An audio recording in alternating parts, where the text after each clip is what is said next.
Okay, everyone. Good afternoon, everyone. Assalamualaikum warahmatullahi wabarakatuh. Waalaikumsalam. Waalaikumsalam warahmatullahi. Good afternoon. From EPIF, the host, would you mind to help me to click if there's some participant will join? So I know that you are having you are helping me until now, but probably after this I will not making what is that pay attention on the attendance wants to join, admitting the attendance. So thank you, everyone. Before our class started, please say basmalah together. Bismillahirrahmanirrahim. Bismillahirrahmanirrahim. Bismillahirrahmanirrahim. And I would like to raise acknowledgement to my colleague, Professor Agam Chevas. Thank you so much for your time. And I was proposing you in a very short time, and you are willing to give some lectures in our university. Really thankful. It's totally a good things for us that having you as part of our lecturers. And today I would like to share the curriculum vitae of Professor Agam. Professor Agam is the dean. Right? He is the dean of UP Los Baños, Philippines, in Faculty of Economics. His background is Doctor of Philosophy and Economics in the specialization on the public economics, international trade, and institutional economics. And he was having his doctoral degree already finished on 2012. So for you, if you are having any research that you want to have on international trade or public economics, you can meet also Dr. Agam, Professor Agam, who is the expert on it. Yeah, thank you so much. And his membership in professional association, he is the chairman of the board for UP College of Economics and Management Alumni Foundation. He's also board member for Philippine Economic Society and also associate member for Philippine American Academy of Science and Engineering, PAASE. So thank you so much, Professor Agam. Do you want me or our colleague from IPF who wants to raise the PPT, or for yourself? You want to remove I can your do it PPT? myself. I can do it Oh, myself. okay. Thank you so much. Professor Agam, time is yours. Yes, thank you and good afternoon, everyone. Thank you, Professor Dia, for the invitation. It's really an honor to deliver this lecture to your students and to your colleagues. I assure you that it won't last 2 hours. Okay, so thank you for that introduction. Just to start, I'll just share my screen.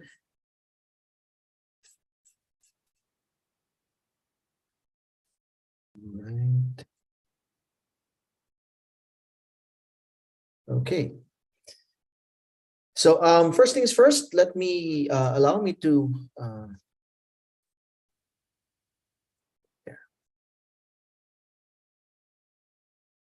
introduce my university first. I am a faculty of the University of the Philippines, and the University of the Philippines, or UP, is our country's national university.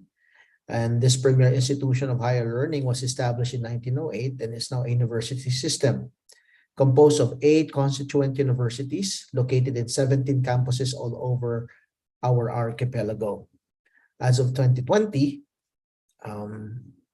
our Commission on Higher Education has declared 41 units of the university as centers of excellence, while 5 units have been declared as centers of development. Now, our constituent unit where I teach is the University of the Philippines, Los Baños. The University of the Philippines, Los Baños, or UPLB, started as the College of Agriculture in 1909 and later became a constituent university in 1972. UPLB is our country's leading university in agriculture, forestry, and environmental management.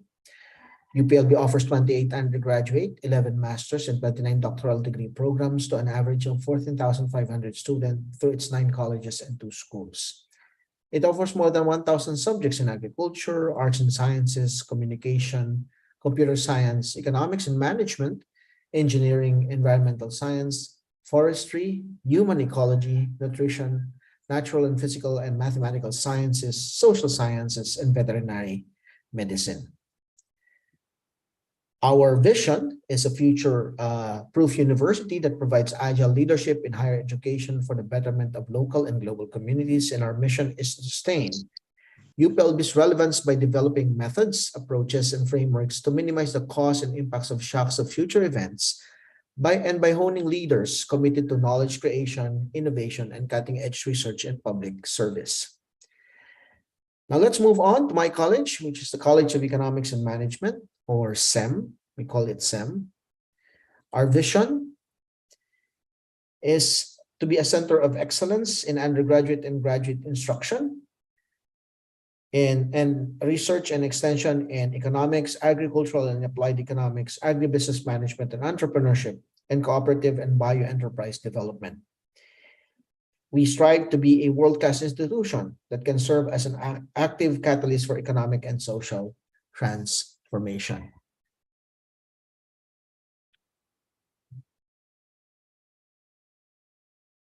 Our mission is to produce graduates and future leaders with strong training in economics, agriculture and applied economics, agribusiness management and entrepreneurship, cooperative and bioenterprise development to meet the challenges of uneven economic growth and development under a competitive global setting, and to engage in policy and development-oriented research, advocacy, and public services that would promote efficiency, equity, competitiveness, and environmental sustainability. These are our program offerings. Our undergraduate programs include the Associate of Arts in Entrepreneurship, Bachelor of Science in Agribusiness Management and Entrepreneurship, Bachelor of Science in Agricultural and Applied Economics, and the Bachelor of Science in Economics. Our graduate programs include the Master of Management major in Agribusiness Management and Entrepreneurship, the Master of Management major in Business Management, the Master of Management major in Cooperative Management, the Master of Science in Agricultural Economics, the Master of Science in Economics, the PhD in agricultural economics in residential mode, and we have the PhD by research in agribusiness management and entrepreneurship, agricultural economics, and economics. Here is our organizational chart. I am the dean of the college, and we have three departments and one institute: the Department of Agribusiness Management and Entrepreneurship, the Department of Agricultural and Applied Economics, the Department of Economics, and the Institute of Cooperatives by Enterprise Development. Right now, we have 73 full-time academic staff, 4 research and extension personnel, 41 support staff, 37 affiliate faculty, 9 adjunct faculty, 15 lecturers, and 4 visiting professors. We are home to 6 student academic organizations, and at SEM we are committed to engage minds and committed to empower the nation. Okay. Thank you very much for listening, and we now move on to my lecture on labor market discrimination. So, how do we define discrimination? Discrimination exists when female or minority workers who have the same abilities, education, training, and experience as the male or majority workers are accorded inferior treatment. Okay, accorded inferior treatment with respect to hiring, occupational access, promotion, wage rate, or working conditions. There are several types of discrimination in as far as the economy is concerned. We have what we call wage discrimination. It's a situation wherein female or minority workers are paid less than their male or majority worker counterpart for doing the same work. Then we have employment discrimination. Racial minorities and women bear a disproportionate share of unemployment. We have occupational job discrimination, wherein minorities and women are arbitrarily restricted from entering some occupations even though they are as capable as male or the majority race of workers. Then we also have human capital discrimination. Minorities and women have less access to productivity-enhancing opportunities such as formal schooling or on-the-job training. Now, all these types of discrimination can be classified either as post-market or pre-market discrimination. For post-market discrimination, it occurs after a person has entered the labor market, and this includes wage discrimination, employment discrimination, and occupational job discrimination. Now, pre-market discrimination occurs before a person has entered the labor market, such as human capital discrimination. Now, for our lecture today, we'll be looking at 2 main types of theories of labor market discrimination. That is taste discrimination and statistical discrimination. Under taste discrimination, we'll look at those done by employers, by employers, and by consumers. Let's now go to taste discrimination. Before that, we are going to discuss these models in the context of competitive markets. In fact, these are actually competitive market models. There are other labor discrimination models that are situated in imperfect competition, like monopoly models and institutional models. But for our purposes, we will look at these competitive models with the assumption that wages are determined by the productivity of the workers, which means that wages are equal to the value of the marginal product of labor.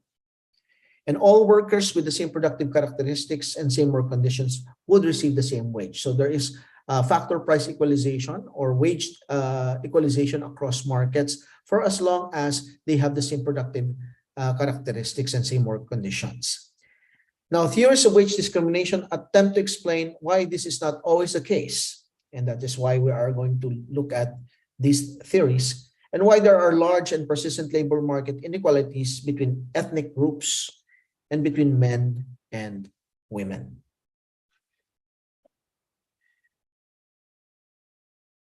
Let's look at the first theory, which is the taste for discrimination. The theory begins with Chicago economist Gary Becker in 1957. He was the one who developed this theory. And note that Gary Becker is very much the father of human resource and human capital theories in economics. He even modeled the family in the context of an economic unit. So we assume that there are two groups in the population and that one of them is discriminated. Now this can be white and black. And as far as the Western world is concerned, this is very, very much of an issue, especially in the United States and Europe. Men and women, and I believe that this would be very relevant for those of us here in the ASEAN. Then you have the native versus native born versus the immigrants, then ethnic versus ethnic majorities versus ethnic minorities, and the emerging issue of heterosexual versus homosexual discrimination in the labor market. Now, Becker's taste for discrimination assumes that discrimination is a taste or preference. So we go back to the basic concept of preferences, for which a discriminator is willing to pay. Society's taste for discrimination implies that it is willing to forego output and profits as the price of discrimination. Okay? So taste for discrimination arises from several sources. It might arise from the employers, the employees, and the consumers. Let's first look at employer discrimination. We assume that employers care about the gender of their employees, not only their productivity. So they are, in this case, averse to women being part of the labor force. So let's assume that women's wage is WF. And later on, you will see that it is very easy to change the context from gender discrimination to racial discrimination. And we will look at an example wherein the preference is for white workers versus black workers. So in this case, we're looking at discrimination against women. And let's assume that women's wage is given by W sub F. But note that an employer that is has preference for discrimination has the point of view that employing a woman would cost more than the wage rate.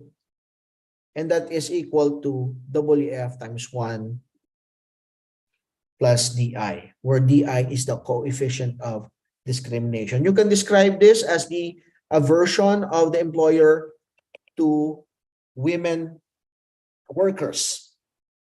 The employer doesn't simply doesn't like women workers, okay, for some reason or another. Now, the way that Becker modeled this discrimination theory is it treated that coefficient of discrimination DI as a black box.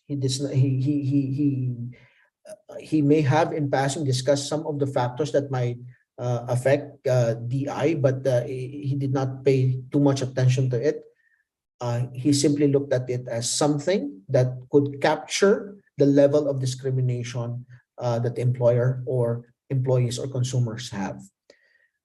There is a whole bunch of literature for the determinants of discrimination, but we will not talk about that in this lecture. So if the coefficient of discrimination DI is greater than 0, then the employer has what we call a taste for discrimination, meaning that he is, or the employer is prejudiced and dislikes hiring female workers. So that means that there is discrimination against women. You can look at DI as the psychic cause of hiring women for the prejudiced employer. Okay. Now, if DI is less than 0, okay, then the employer prefers hiring women. Okay, then there is nepotism in favor of women, and that given equal wages for both men and women, the employer in this case, instead of discriminating against women, would be hiring women, or therefore discriminating against men. Okay, if DI is less than 0 in this context. Now let's assume for simplicity that men and women are perfect substitutes in the production of the firm, meaning that they are equally productive. What a man can do, a woman can do, and they can do it as well. Okay, so if DI is equal to 0, meaning that there is no discrimination, that the decision of the employer would simply depend on the relative wages. The profit maximizing employer I will hire the labor that is the cheapest. That is, if W sub F is less than W sub M, only women will be employed. And if it's otherwise, that is that if WF is greater than WM, then only men will be employed. So it's just basically which resource is the cheapest. That would be that would be what the employer will be hiring. Okay. Now, if DI is not equal to 0, then the employer has some degree of discrimination and may not hire the cheapest labor. If W sub F times 1 plus DI is less than W sub M, only women will be employed. But if WF 1 plus DI is greater than WM, only men will be employed. Take note that instead of simply WF, we have this component here. Okay, and that's something that we have to take into consideration. Note that this implies that if WF, okay, 1 plus D is equal to WM, the only way by which, okay, the employer will hire women is if WF is equal to WM, okay, 1 plus D less than the original WF. Okay. Meaning that the only way by which women will be hired by the discriminating employer is if the wage rate of women is less than that of the wage rate of men. And that the difference, the wage gap, is higher or equal to that level of discrimination, D. So that partially explains what we call that wage gap differentials between men and women, or the gender gap on wages that we will be talking about later. That is for the discriminating employer to be compensated for hiring women. The wages of women must be less than the wages of men, and that the wages of the difference must be equal or greater than that discriminating coefficient, or that psychic cost of hiring women for the discriminating employer.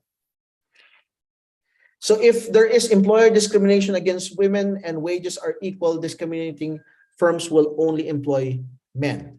If the wage of women is lower than that of men, and this is what I was talking about, some firms will hire only women, that is those who are not discriminatory or not discriminatory enough to outweigh the wage differential. So when there is employer taste discriminations, firms will be segregated. There will be firms that are purely women employee, that will purely employ women, and firms that would purely employ men. Now here's an example, a numerical example of employer discrimination. If we assume that firm 1 has a discrimination coefficient of 0.3, firm 2 has a discrimination coefficient of 0.2, and firm 3 does not discriminate at all, meaning that DI is equal to 0, then given this female wage and male wage differentials, these are what is going to result. We can actually compute by simply using our formula. Okay, so whichever is cheaper, that would be hired. So if the female wage is 99 and the male wage is 100, then firm 1 and firm 2 will be hiring only men. Whereas in firm 3, which does not discriminate, it will only hire women. Why? Because female wage is less than the male wage. For firm 1, or rather for the second wage gap, wherein the female wage is 80 and the male wage is 100, firm 1 will still hire only men, but note that firm 2 would hire only women, and firm 3 will hire only women. And the lower the wage rate of women relative to male wage rate, we see here that all firms will only hire women, even the discriminating ones. So as you can see, in an all-male firm, if firms are prejudiced,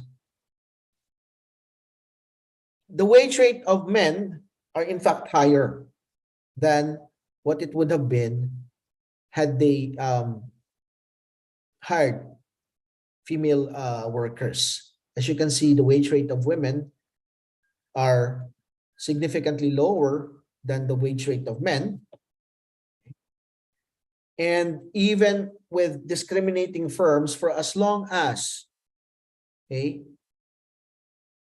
WF plus D3 or D2 is lower than WM, they would hire women. So what does this imply? This implies that first, those discriminating against women are faced with a higher wage rate and a lower level of employment, and therefore lower levels of production, which leads us to some profit implications. A discriminating employer maximizes his utility, but not the firm's profits. Take note that if the all-male firm hired women, it would be hiring workers at a lower price, and it would be hiring a larger number of workers, which means that profits would be larger for both these reasons. So that means that a firm that is discriminating, which has only males, are not actually maximizing profits. Because why? There is still a possibility of increasing profits if he hires workers, women at that, at a lower price, and a larger number of workers. So the larger the discrimination coefficient, the greater is the loss in profits. Now, employer discrimination leads to segregation. How about wages? We have a graph here which gives us the ratio of women wages to men wages. If WF is equal to WM, then our ratio is equal to 1. If there are no non-discriminating firms, the demand curve would be intersecting basically at a lower vertical axis, lower than 1. So if everyone is discriminating, then our demand curve would be here, implying that because everyone is discriminating, for women to be hired, wages of women must be even lower than it is today or in this situation.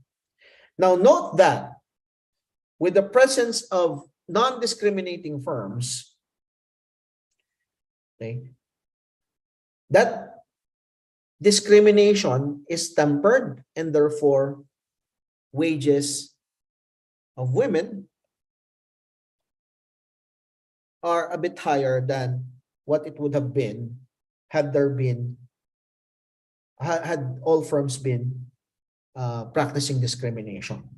But the bottom line here is that the wage rate of women would be lower than the wage rate of men, because the ratio of the wage rate would always be less than 0, or rather less than 1, as is presented in this case.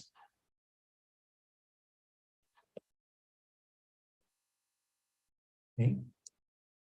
So note that WF over WM here is less than 1.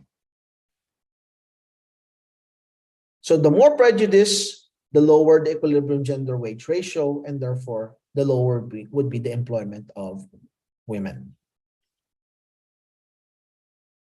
Here's another case. Using the same model, we look at racial discrimination. This is now between Black workers and white workers. Please pardon the term. This is how most of the textbooks actually present this.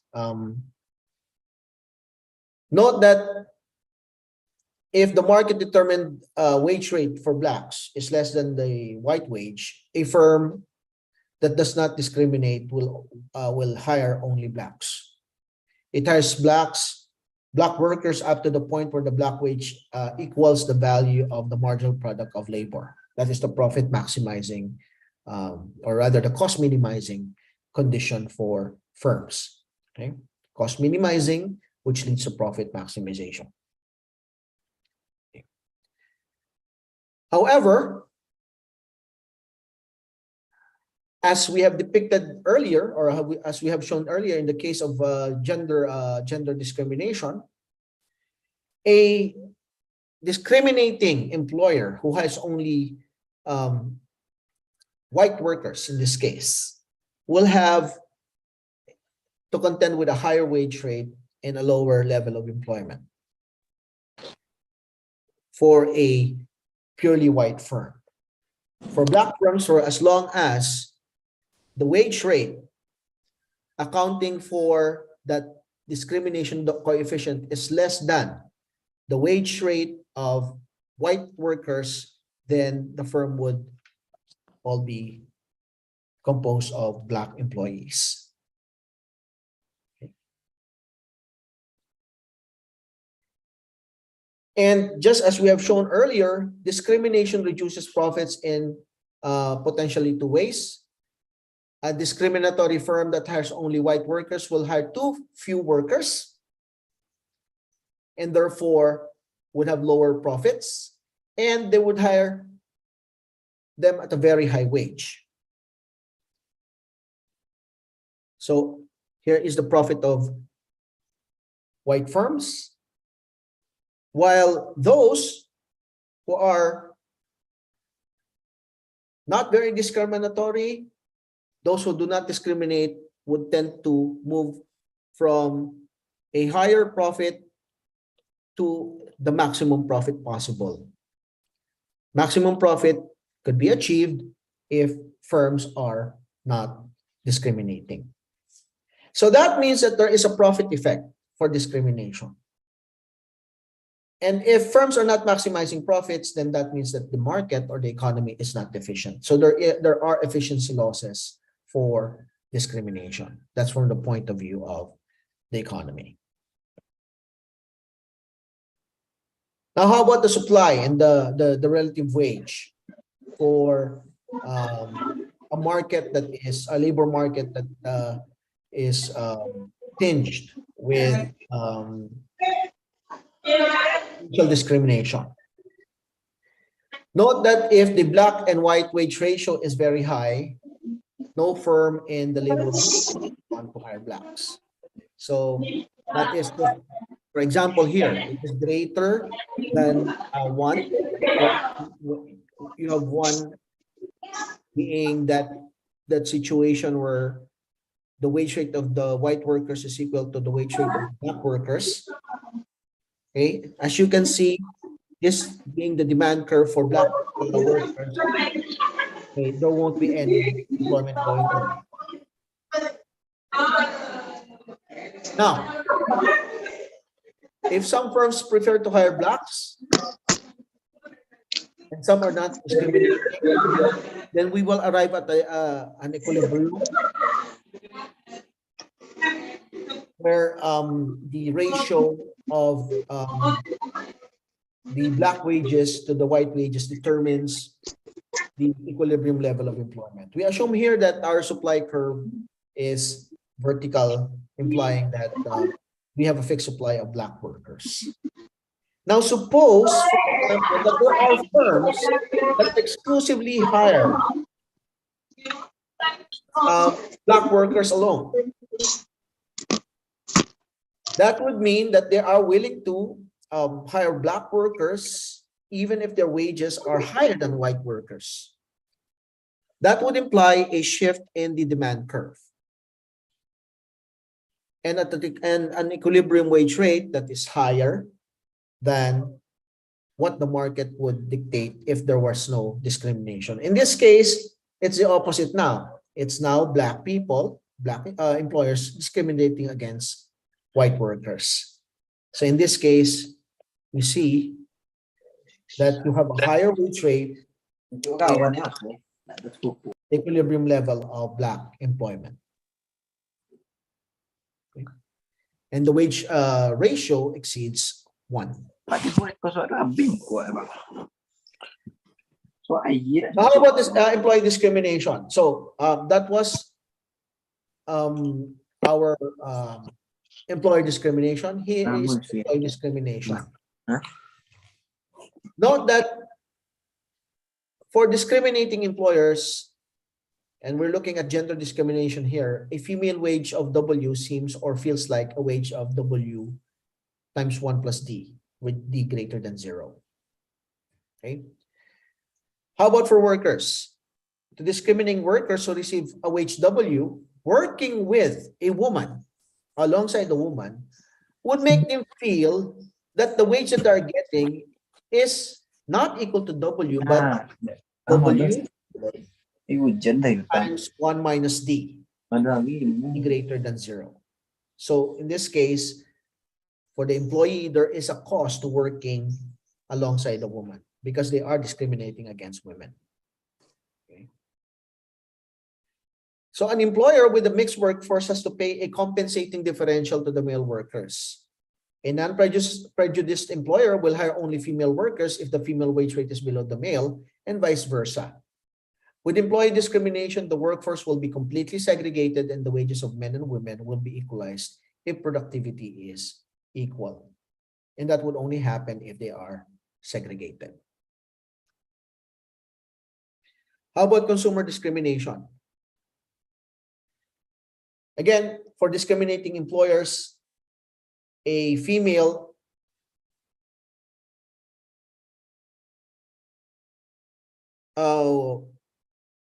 wage of W seems or feels like a wage of W 1 plus D, with D greater than 0 if they have a woman working for them. For discriminating workers who receive a wage W, the wage feels like a wage of W1 minus D. So there's a cost for them, for the worker, for the employee. For consumers, it's not the wage per se, but rather the price, okay, of the product. To discriminating customers or consumers, a price P for the product of a firm feels like a price of P1 plus D with D greater than 0 if they have to buy it or deal with a woman when they buy it. Firms where customers' contact is important will tend not to employ women or not to employ them in visible jobs. I believe that it might not be that of an issue for most of us, but if we change the context into racial discrimination, which is very, very prominent in Western countries, for example, if blacks are being discriminated against, and if the seller is a black worker, then white people might not want to buy from black workers. So the price that they pay would be P1 plus D with D greater than 0 rather than P. So they would feel like there's a psychic cost for them if they are dealing with people from another race. So these are customers that are ultra racist. So what happens is that firms would tend to put workers that are being discriminated upon on jobs that do not have to deal with customers, okay, or those that will not make them visible in the process of selling the products. So the bottom line here is that discrimination from the economic point of view reduces the profits of the firm and therefore reduces efficiency of the economy. Okay. So taste for discrimination does that. Now, how about statistical discrimination, which is the second theory that I would like to introduce to you. Statistical discrimination means that an individual is being judged on the basis of information about a group, not specifically about himself or herself. This is where sometimes you call it stereotyping. So the characteristic of a group where you came from is attributed to you and not necessarily you are hired not necessarily according to your own talents or productivities, but rather on the characteristics of the group where you came from. So very typical stereotyping. So sometimes firms might not have, or employers might not have any choice but to do that because they do not have complete information. There's information asymmetry. But sometimes firms do that because it's the easiest way to do it. So employers may believe mistakenly that one group is less productive than another always or on average. But there can be discrimination of individuals even when employers have correct information about groups and there is no preference discrimination. So it's just that one group typically presents a certain level of productivity which may not be true to the individual members of the group, and employers see that and attribute it to the individual. So employers may know correctly that one group is less productive than another on the average. And employers may also know that the dispersion of productive skills is larger in one group. In this case, if it is impossible, troublesome, or expensive to get information about the individual, it is economically rational for the employer to discriminate. Again, economically rational for the employer to discriminate. So looking at the attributes of the group or the group where you came from might be a form of signaling from the point of view of employers if they do not know enough about the employee or the applicant that they would like to hire. So they look at where he came from. It might be from what school you came from, or it might be from what province you came from. There are a variety of groupings that the employers might take into consideration to be able to judge the productivity of the prospective employee. Here's an example.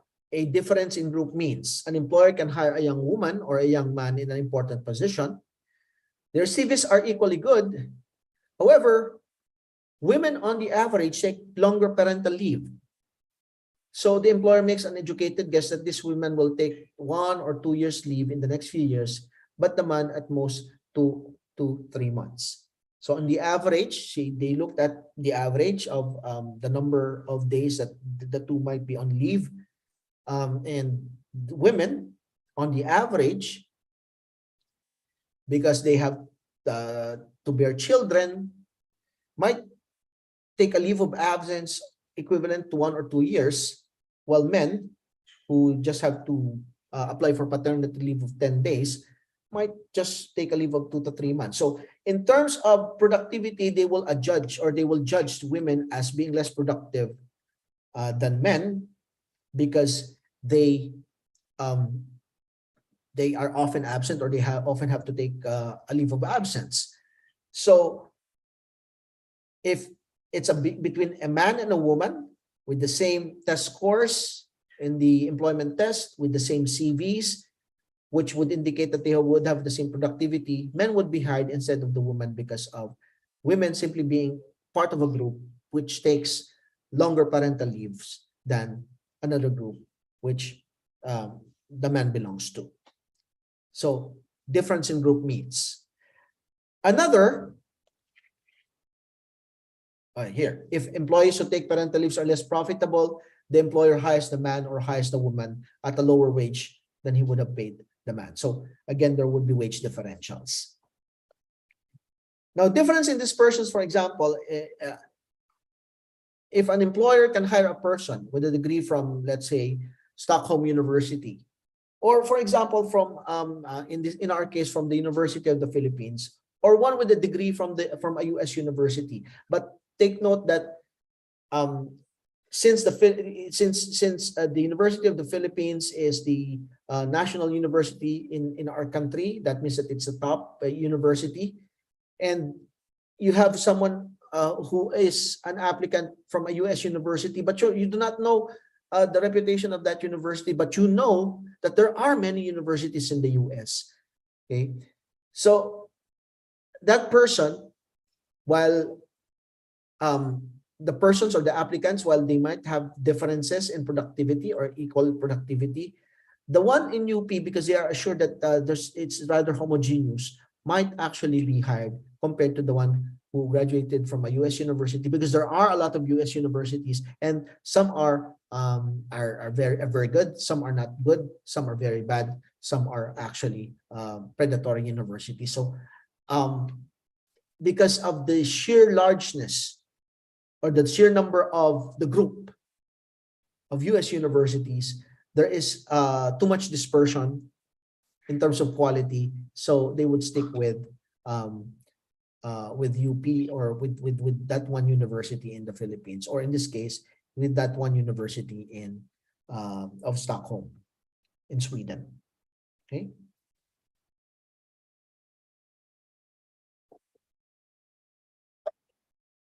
So if the advantage of hiring someone is more qualified than necessary is smaller than the disadvantage of hiring someone who is not qualified enough, the employer will hire the person with a degree from SU or with a degree from UP. Now, what are the effects of statistical discrimination? For the individual, some are treated better and some worse than their individual skills and abilities would imply.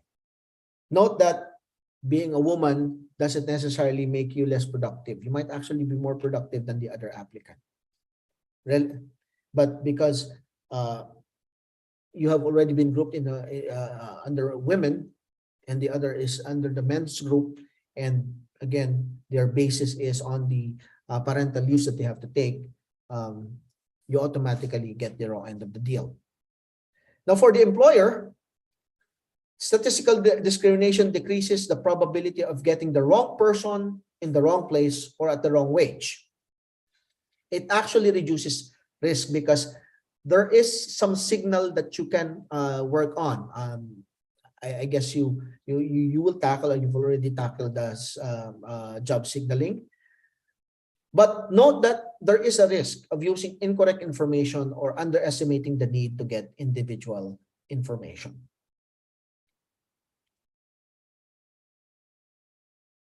However, for society, it is likely to decrease efficiency because you might be calling out more productive workers.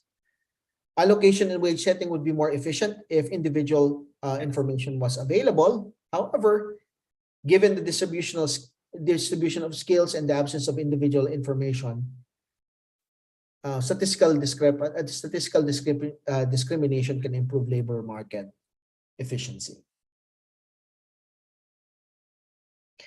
However, the knowledge that there is statistical discrimination may make individuals make less than optimal decisions in human capital investment and job search. If, for example, you are a person who's already been tagged into a group and that group enjoys so much premium, when you go to the job market, you might not actually look for jobs and simply wait for employers to contact you. Or you might not actually strive enough to learn skills because when you graduated from, let's say, a university that is being given a premium and being part of that group, you can already land a job. But when you are on the job already, turns out that you don't have the necessary skills that is needed for the job. So you simply got in because of the reputation of the university. Now, in the long run, if the average characteristics of the groups converge over time, statistical discrimination will diminish. Right? Now, what are the effects on wages of statistical discrimination? Here's a simple model. Suppose all information gathered through the applicant's curriculum vitae, through the interview, and other screening tests are given a score T. And suppose that score T is perfectly correlated with productivity. And the applicants can be offered a wage equal to the test score. For example, if your score for in this screening test is T equal to 10, let's say $10, that is equal to the value of marginal productivity. And that would be equal to your wage rate. You would get a wage rate of $10. So if it's 10, it would be $10. So if that's the case, then we simply have to look at the T score, right? However, there is still that chance that an applicant with a low T may be more productive and one with a high T less productive. So firms or employers will still want to link the applicant's wage offer not only to his test score T, but to the average score of the applicant's group, the group from which he came from, or T bar. So the applicant's expected productivity or wage rate will be the weighted average of T and T bar, with W equal to alpha times T plus 1 minus alpha, 1 minus alpha T bar. So that would be the wage equation for the individual, or the productivity equation for the individual. Now, alpha measures the correlation between the test score and the true productivity. So if alpha is equal to 1, then the wage depends only on the applicant's score. So there's perfect correlation, one-to-one correlation between the test score and the productivity. If alpha is equal to 0, then the applicant's score plays no role in the wage setting process. So it's not reliable. So the previous equation isolates two distinct ways in which statistical discrimination influences the wages of minorities and women. Now, if, for example, T bar W, that is for whites and blacks, if T bar W is greater than T bar B, okay, the average score of the group of whites is greater than the average score of the group of blacks.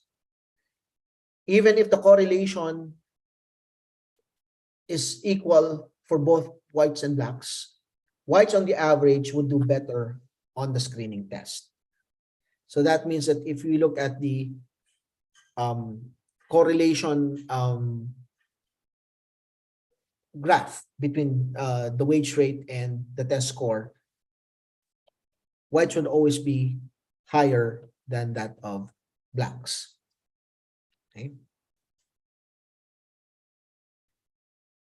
Even if a black and white worker get the same test score, the white worker is offered a higher wage. So in this case, okay, if a white and the black worker has the same test score, because the average, or because the black worker comes from a group with a lower average test score than the white person, note that even with the same test score, the wage rate for blacks would be lower than the wage rate for whites.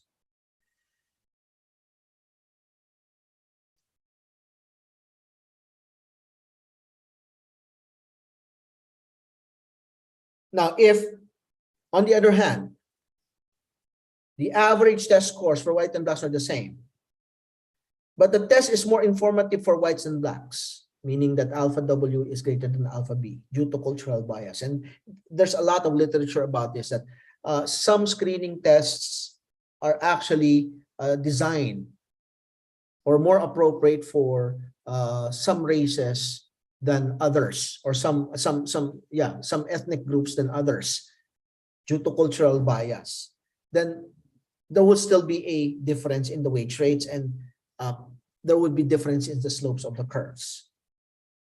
So there would still be statistical discrimination, and this would imply low scoring blacks will earn more than low scoring whites, but the opposite would be true for high scoring workers. So in this case, this is what we have.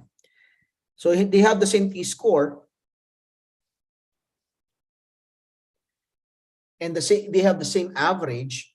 However, since the test is biased more towards whites compared to blacks, okay, those with lower productivity would tend to get higher wages, while those with higher productivity, okay, in the higher productivity scores, would get higher wages. Okay, whites would have higher wages than blacks here, while blacks would have higher wages than whites here. So their earnings would be different depending on the test scores that they have, or in what part of the test score spectrum they would be. All right. So that's for statistical discrimination. Can we avoid this statistical discrimination? Sometimes,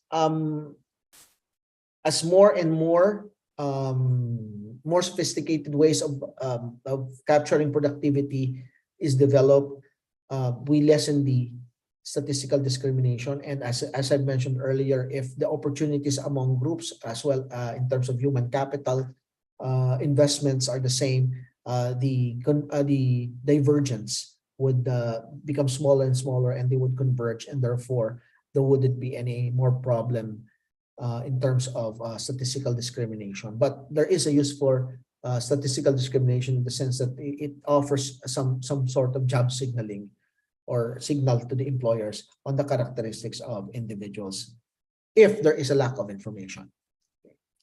Now, how do we measure discrimination?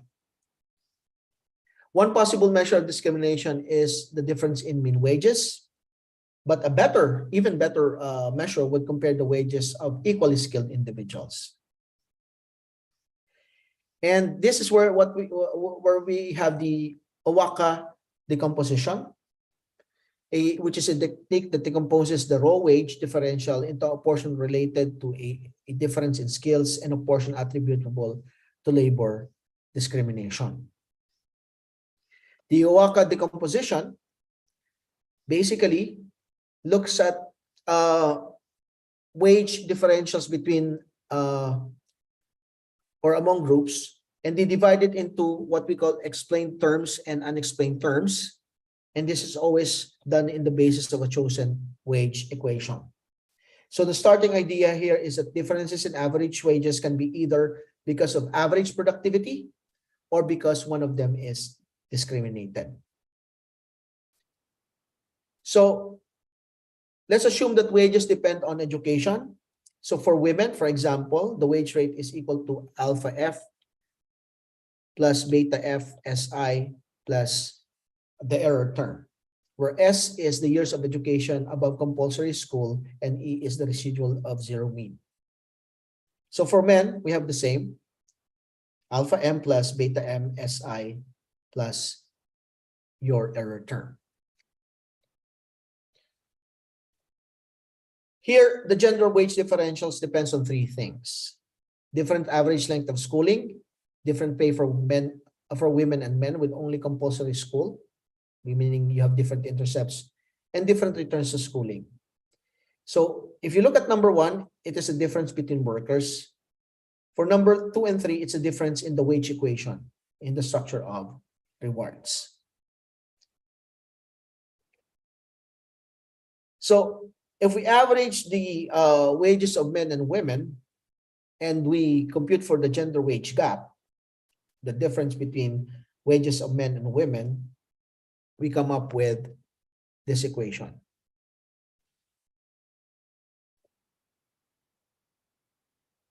But let's not focus much on that. We're going to the intuition later. So this term shows how much larger or smaller men's average wages would be if they had the same schooling as women. It is called the explained term. And this term shows that part that is due to unequal rewards for men and women, the unexplained term. This is how much women's average wage would increase if they were paid like men. So graphically,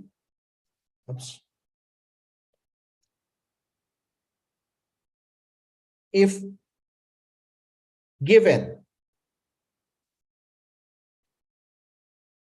the average schooling of women and they were paid men's salaries, this would have been the wage rate of women. And that gap basically gives you the wage gap between men and women. And it's a measure of discrimination. Okay. Why is it a measure of discrimination? Well, you have the same schooling, both for men and women, and yet men are given a higher wage than women. So it's a measure of discrimination. And here are some findings. One reason why wages of women are less than wages of men, given the same skills. Career breaks or parental leave lead to lower wages, and that would mean less experience and loss of skills. But due to statistical and other discrimination, women get lower wages even if they do not stay home with children. Okay, so because women will get lower wages anyway, it will more often lead them to become mothers who stay home with a child, because the opportunity cost of them working is rather of them staying at home is smaller because of the smaller wage rate. And in addition, men seems to be more punished in terms of wages if they take parental leave, so they do not work at home, but rather work rather than being at home, they work because they have higher wages, and they would be the opportunity cost of them staying at home would be higher. Okay. Now, very much related to this is what we call occupational crowding. It seems that women are concentrated in fewer areas, and there will be a large supply of labor there, and that will depress wages. And that's another explanation as to why wages are lower for women. And low wages in female-dominated areas can also be because women are discriminated in hiring in high-paying ones, or because they are expected to be discriminated if they work in male-dominated areas. Again, there's an interplay here of women being branded to be suited only to some forms of employment, and men being branded to be suited for other forms of employment. And statistically speaking, if we look at the number of occupations that women can be employed in, it's a lot smaller. And with and when all women are employed there, the supply of workers tend to be more than what is needed, and it depresses wages. And that's one reason why wages are lower for women. So here is an example, a graphical example of women being confined to female occupations, while men are confined to occupations where they are supposedly good at. But take note that since there are differentials, wage differentials, it would benefit the economy more if women are allowed to go to occupations exclusively previously reserved for men, and men go to occupations exclusively confined to women. While there might be GDP loss with women wages increasing, but because of wage equalization across industries, with the supply of labor now with labor being able to move from one industry to another because there is no more restrictions, wages would tend to go down and equalize, and therefore there would be a gain. That would be a gain to the economy.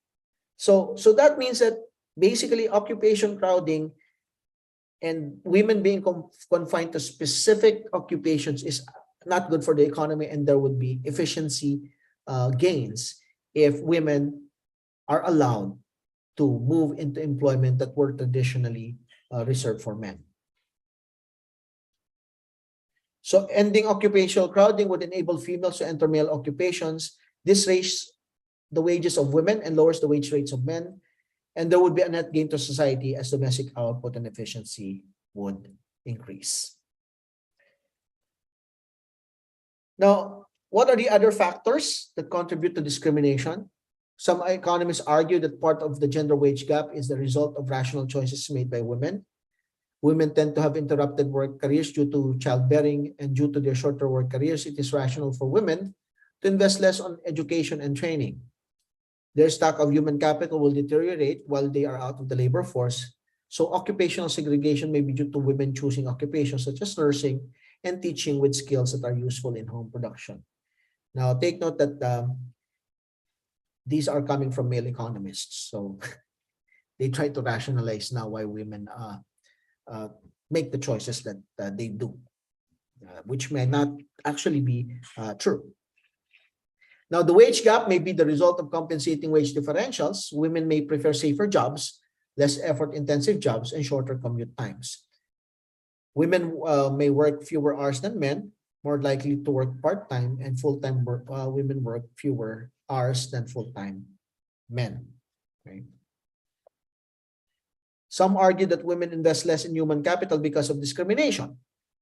Women stay out of the labor force because of the low pay in the labor market. If discrimination declined, then more women may decide to remain single or childless. Sexual harassment may cause women to drop out of the labor force. So here are some statistics. As I've mentioned before, discrimination in the form of gender discrimination is more prominent here in the ASEAN region. Here is the labor force participation rates by sub-region and sex in 2015. As you can see, there is less participation of female in the labor force in Asian countries. Here is Southeast Asia. And this is the status of employment. If you look at own account workers and unpaid family workers in Southeast Asia,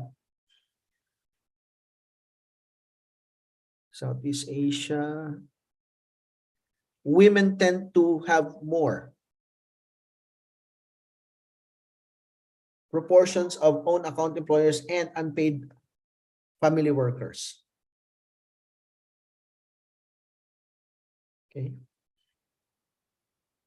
And these are more vulnerable types of employments.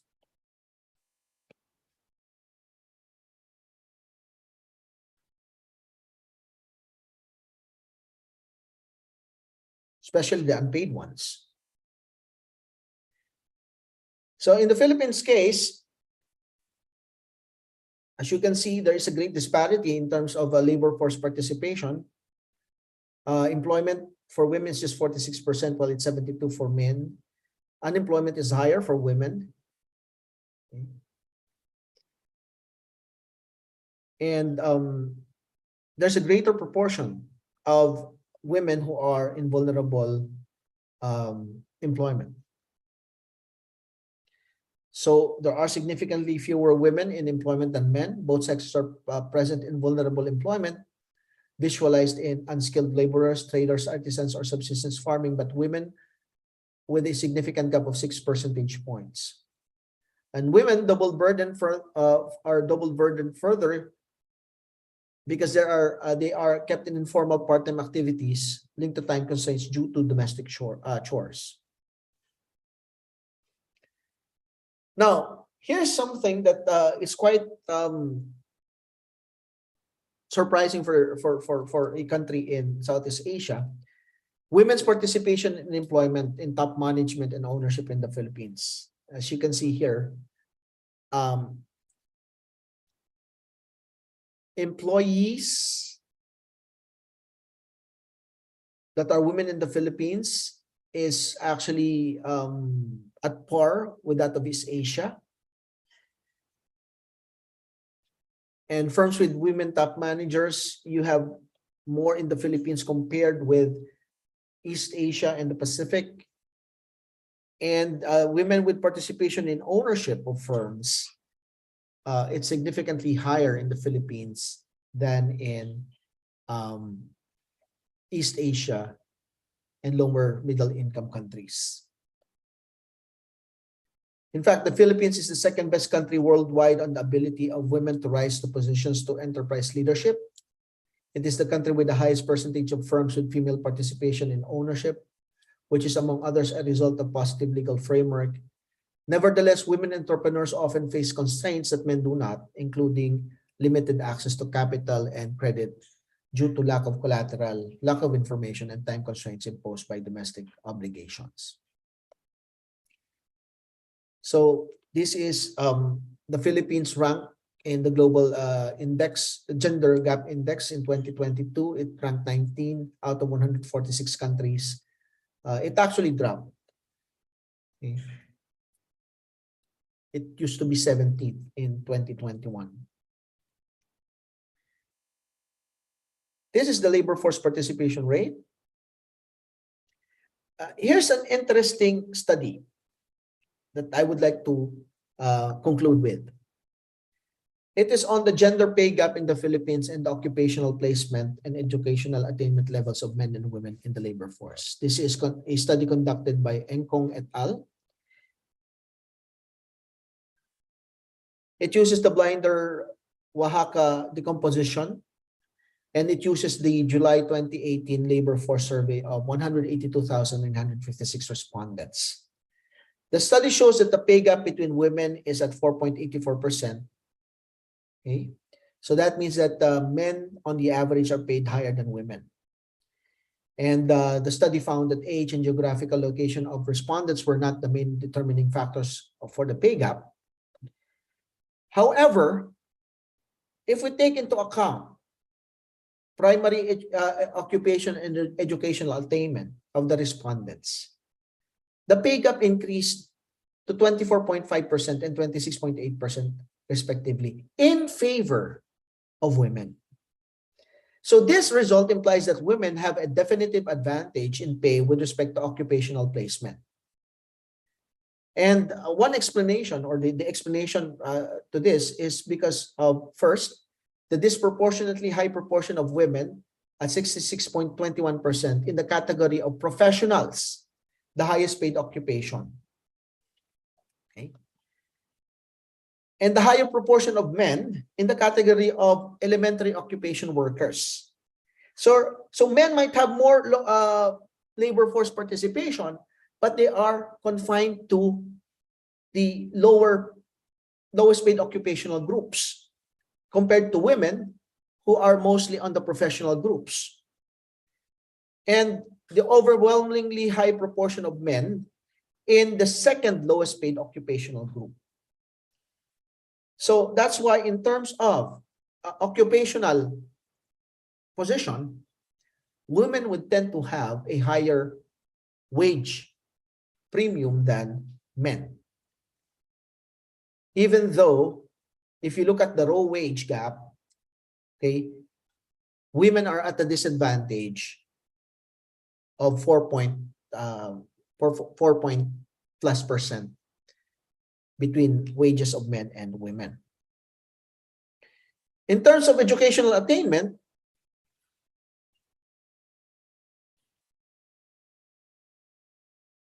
women have a definitive advantage in pay. Why? Because they have a disproportionately high proportion in the category of college graduates and postgraduates, which is the second highest paid category, coupled with the fact that the category accounts for almost a quarter of the country's entire labor force. And couple that with the relatively high proportion of men in the relatively low paid categories of elementary undergraduates, high school undergraduates, elementary graduates. So the results provide an insight into the multidimensionality of issues of gender inequality.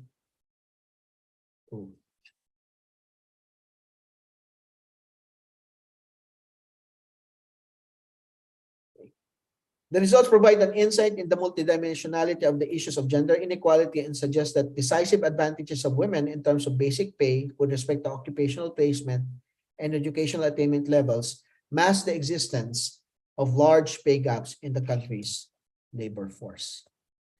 Okay. So that means that if we remove those advantages, the pay gaps might actually be higher. But that also allows us to look into more closely the opportunities available for women in the Philippines. They tend to be able to graduate more of more women tend to graduate college and postgraduate compared to men, and they tend to get higher positions in companies in employment than men. So in terms of gender gaps, there's a lot to be studied about in as far as the Philippines is concerned. So that's all, and thank you very much for listening.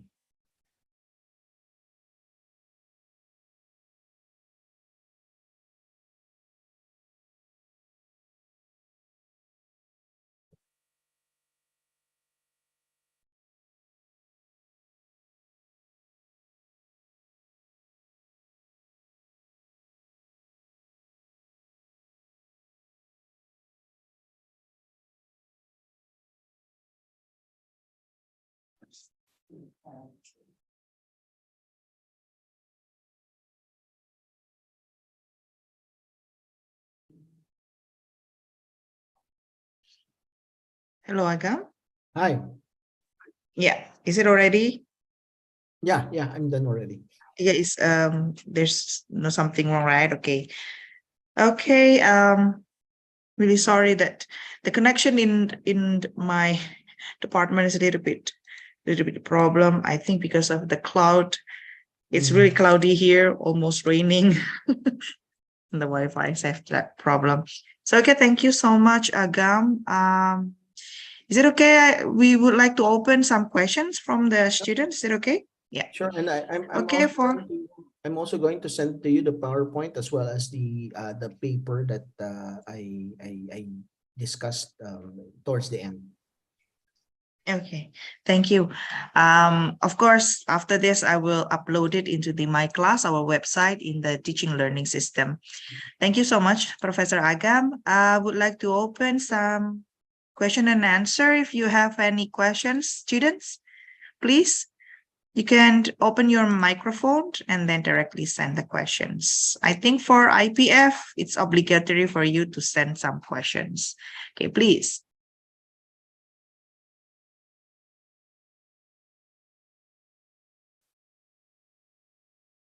Okay. Open. Okay. Is there any questions from IPF? Or other students from regular program is also okay for you to share some questions. As you can see, more or women workers is appear in the Philippines also, right? Happening to Indonesia.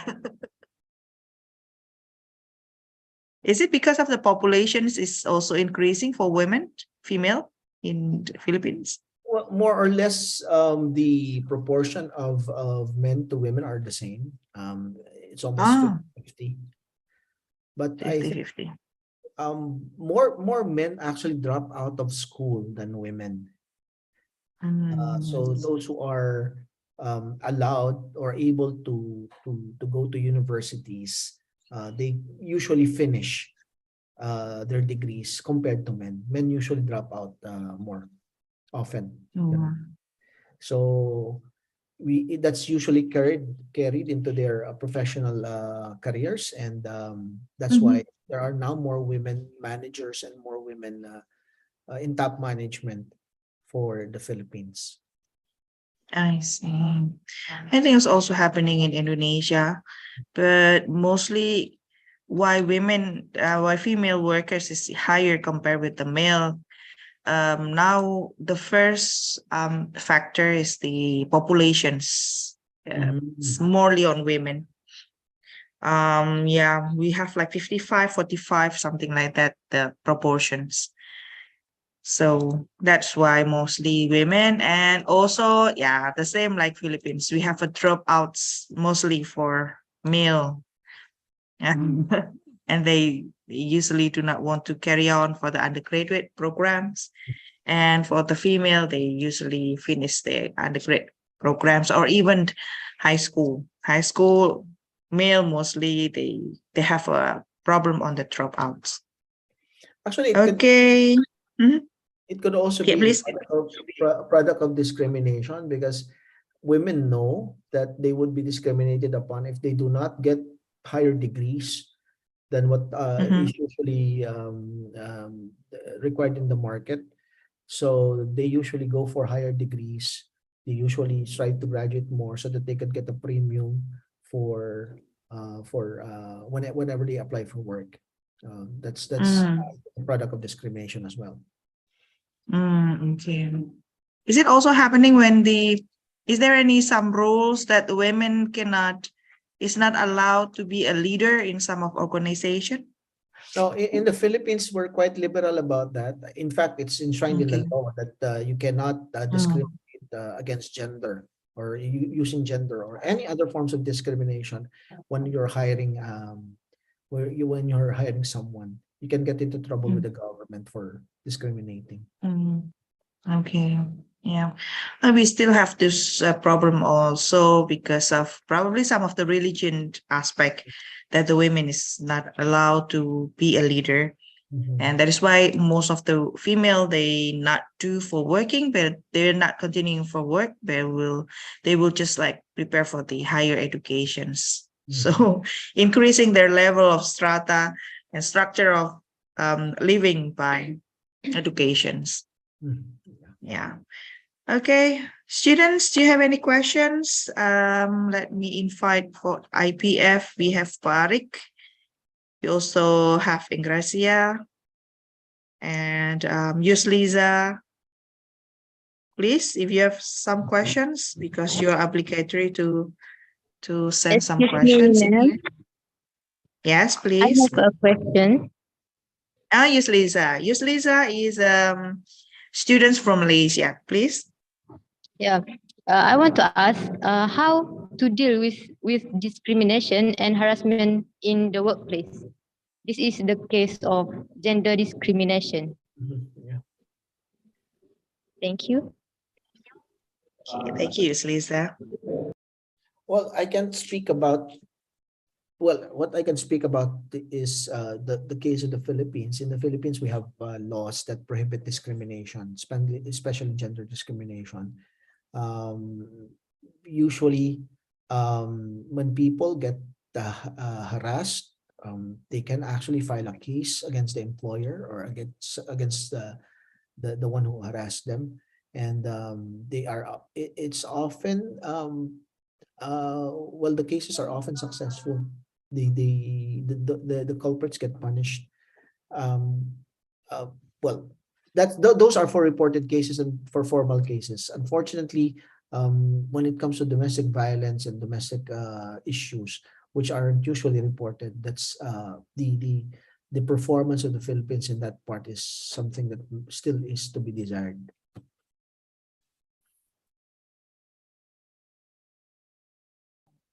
Okay, thank you, Professor Agam. Do you want to raise some question again? Okay, we have read one in here. Please read one. Terima kasih Ibu atas waktunya. Izin bertanya, Bu. In Indonesia, there are still some conservative people who prefer women from having career. My question is it same as the Philippines or not? And if yes, so how to end it? Thank you.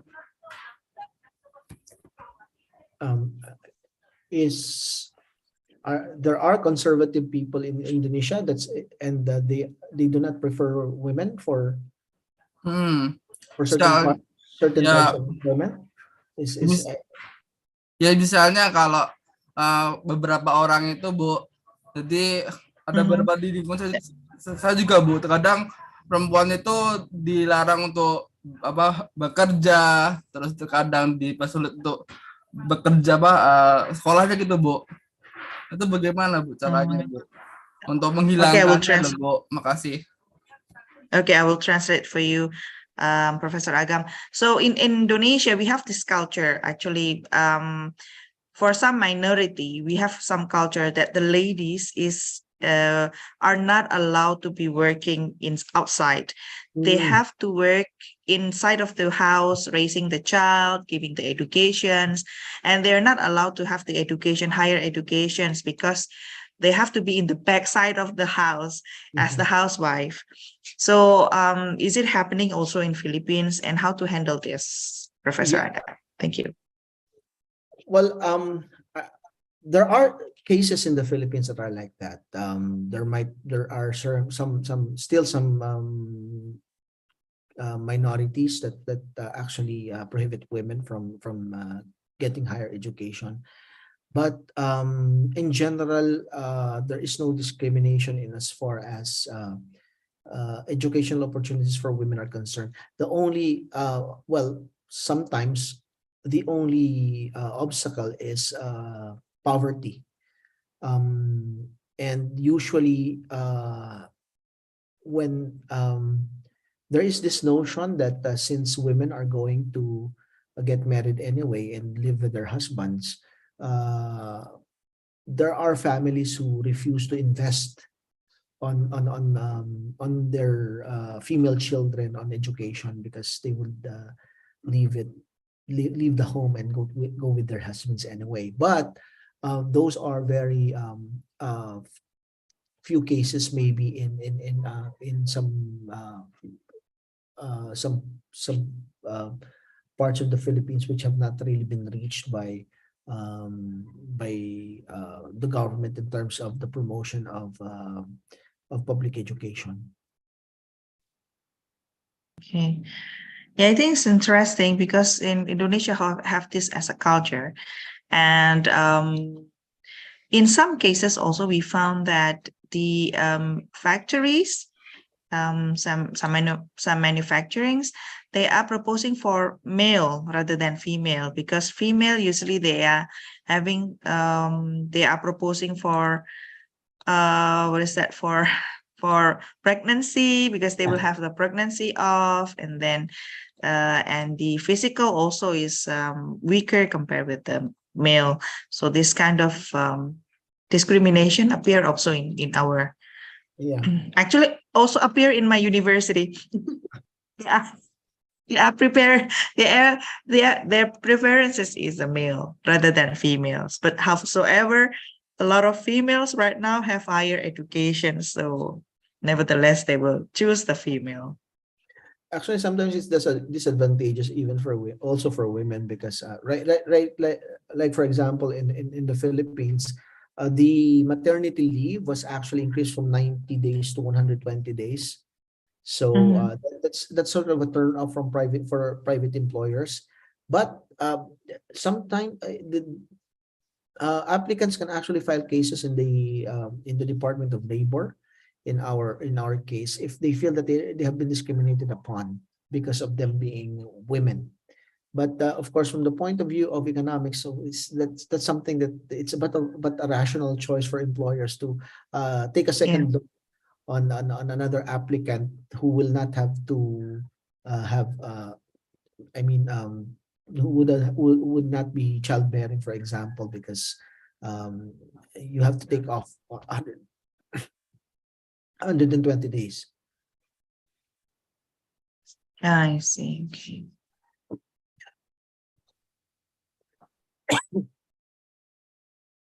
Okay, other from IPF? I saw my students here, several here.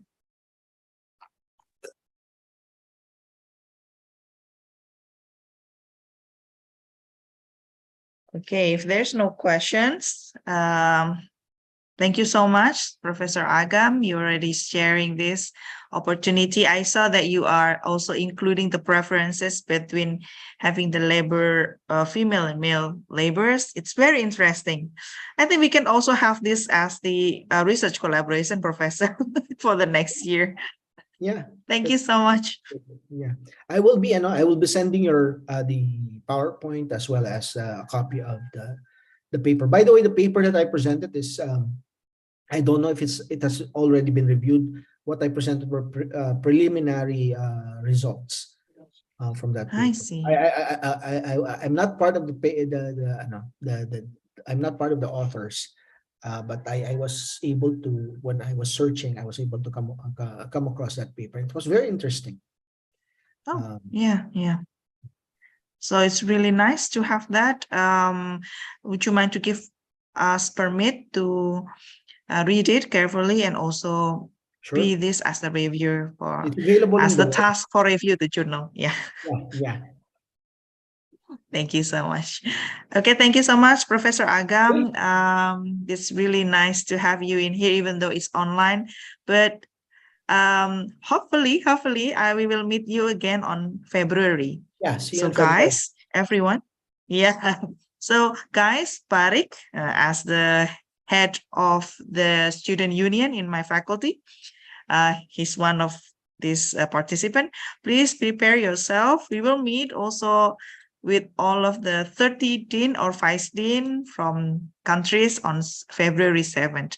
So we will welcoming you in UMY, Professor Agam. Thank you so much, everyone. Thank you so much, Agam. We'll see you soon in February. Okay. Keep healthy. Bye. Okay. Bye-bye. Okay, for the students, thank you for everyone. Let's say Alhamdulillah together. Alhamdulillahirabbil alamin. We'll meet you again. Thank you, Ridwan, for raising questions, interesting questions. We'll meet you again in the next week for some of the the last of our meeting before the competency test. And it will be a game, a whole games, and also what is that information who is the best paper in each class. Okay, next week we will inform you. So in the next 2 weeks, you do not have to be competency test, the 4th competency test, and directly have an A. Okay, we'll meet you again next week. And this week, please check your my class. I will give you some tasks for reviewing the paper from Professor Agam. Thank you. We'll meet you again. Wassalamualaikum warahmatullahi wabarakatuh. Waalaikumsalam warahmatullahi wabarakatuh. Terima kasih, Bu. Terima kasih, Bu. Terima kasih. Thank you.